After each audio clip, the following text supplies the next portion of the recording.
Odysseyers, Mike Martins here with the Mike Martins channel. Thanks for joining me and being part of the channel. Link below to tonight's Mike in the Night. We're back to business. It was a great Halloween special. Lots of good scary stories. But we're back to business now.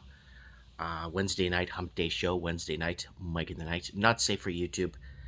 It's going to be an intense one. Anyways, I just want to send a shout out to everyone that's watching and being part of the channel, sharing and all that stuff. That's how you support it. That's how you support the getting the word out, right? I got a story I want to share with you guys. It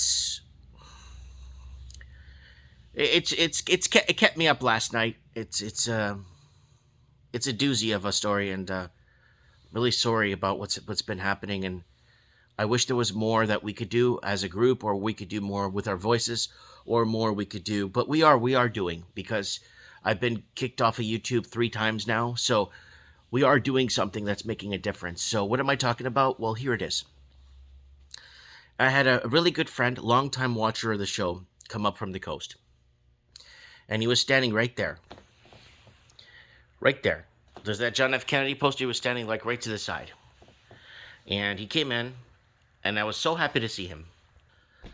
I was happy to see him because he's Portuguese. We talk in Portuguese. Continuity of culture. We have a lot in common, and I'm pretty sure if we go far back enough, we are related, right? We're from the same island, so if you go far back enough, we have some sort of a relation, right? We're talking for a few minutes, and I'm like, "You okay? How's this COVID treating you?" It's been like, I don't know, in the summer he came up to see me, and then like 3-4 months ago, and it's been a while. You okay? He's like, "Yeah, I'm on my way to Kamloops, then Kelowna, and kind of scouting things out, what's happening, where to move. I want to leave Vancouver." And I'm like, "Good, are you still watching the channel?" He's like, "Oh yeah, I watch Mike in the Night. I watched the video with Raven's mom. I watched the whole thing. I watched I've been watching you on Odyssey." Yeah. I'm like, "Okay, good, that's good. So, everything okay? I guess you're looking, for, scouting, looking for something better. Everything okay?" He's like, "Yeah."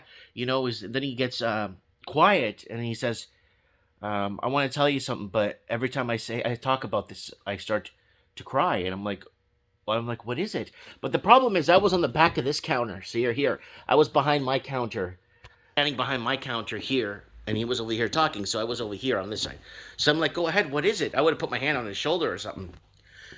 So I said, "What is it? What's going on?" He's like, "Well, it goes, I didn't take the jab, and I'm not taking it because I'm just not going to take it."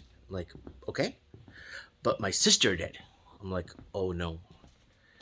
And I'm like, "Is she okay? Is she going to be okay?" He's like, "Well, you know what? Let me tell you.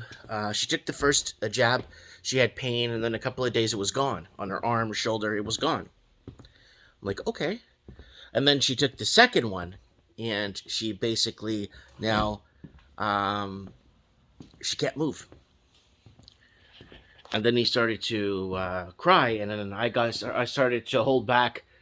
Tough to hold back the tears, but he said basically that she can't move. She can't move, and she can't get dressed. She can't. She could kind of walk when she's on the steroids. They gave her, I don't know what it is, some sort of steroids that's supposed to help her move around. That's supposed to help her gain function in her body. But even with that, it's like she's having these awkward pains in her body. She can't move. I don't know if the pain is worse at night. I didn't ask him any of that. But he was very emotional and very saddened by the situation. And she had to take it for work. Now she's on disability pension, or disability right now. And yeah, it's really tough. 36 years old, 35 years old. And she's in this position right now. It's really saddened to hear. And it was really hard to take. And I just wish there was something more I could tell him than "I'm sorry, and I don't know what to do." Like, I don't know what more there could be done, right? Because now we're invading our bodies with something that's that's obviously built back off of creating profits and making money and greed, right? That's what it's built off. So finding a way around it is almost like You're going against the mainstream media, you're going against the governments, you're going against big pharma, you're going against everything and everything. Everything and everything. No, anything and everything. And that's the problem. So, tonight we're going to be talking about what's going on. We're going to get. I think I'm going to get. Matthew is available tonight in Australia, in Melbourne. He's starting to really get upset with the situation that's happening in Australia. And yes, they are taking away people's homes and stuff. And they are. It's been actually undocumented that haven't paid the COVID fines. The fines for not wearing a mask in their cars, or like bullshit, or not wearing a mask in a park, or alone within the 300-mile, or being outside of their 5-kilometer radius. Somebody emailed me that they got fined for being outside of their 5-kilometer radius. So, anyways, let me know what you guys think in the comments below. Has this been happening? Is this going to become a mainstream reality? There's buses, I think, in Illinois and in New York State that say kids get blood clots too on the sides of the buses. You could look it up. It's there. So they're starting to normalize the punishment that's coming towards us, or the punishment they're giving to us. The punishment they're, you know what I'm saying?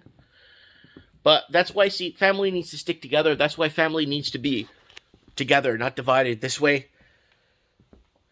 people, instead of saying, see, I told you, look what happened to you. You know what I'm saying? So people need to be there for one another, right? A lot of people are easily coerced or easily misled down the wrong path, and it happens. It's part of life. That's how you get tricked, right? Remember when that serpent appeared to Eve and said, have this apple. It's going to gain you knowledge. It's going to gain you this. It's going to gain you that. What was the jab at the beginning? What did they say about it? It's a wonder drug. It's the best thing. It's a miracle. It's the greatest thing that ever happened to mankind. You see where I'm going with this, right? I hope you do. Comment below. Lots of love, guys. Mike Martin's here. I'll see you tonight on Mike in the Night. Lots of stuff to cover. I have spoken.